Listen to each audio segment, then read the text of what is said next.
As ek in water val en besig is om te verdrink, omdat ek myself nie uit die water kan red nie, sal ek baie bly wees. As iemand sy of haar lewe waag om my te red en my te help om daaruit te kom. In Romeine 5 vers 6 tot 8 hoor ons dat ons magteloos in ons sonde was. Ons was vasgeknoop in die strikke van ons sonde en daar was geen manier wat ons uit die poel van sonde kon kom nie. Maar Christus het op God se tyd vir die goddeloses gesterwe. Jesus Christus het sy lewe aan die kruis kom gee vir mense wat dit op geen manier verdien nie, vir mense wat geen verhouding met God gehad het nie. Vir 'n soldaat is dit eervol om sy lewe in oorlog vir sy land en medesoldate te gee.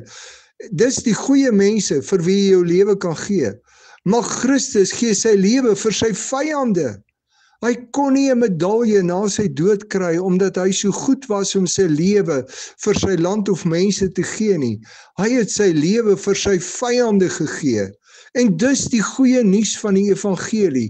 God het sy liefde vir ons, wat dit op geen manier verdien nie, bewys deur Christus sy lewe te laat gee vir ons toe ons nog sondaars was, toe ons nog besig was om in ons sonde te verdrink. Christus het gekom om ons uit sonde te red en aan ons 'n nuwe lewe te gee. Om God se liefde vir my te verstaan, moes ek myself afvra, sal ek vir daardie ou vir wie ek geen respek het en wat ek nie voor my oë kan verdra nie, in liefde my lewe gee? Sal jy in liefde jou lewe gee vir daardie mens wat jou frustreer en irriteer en net altyd lelik is met jou? Want dis wat God vir ons gedoen het.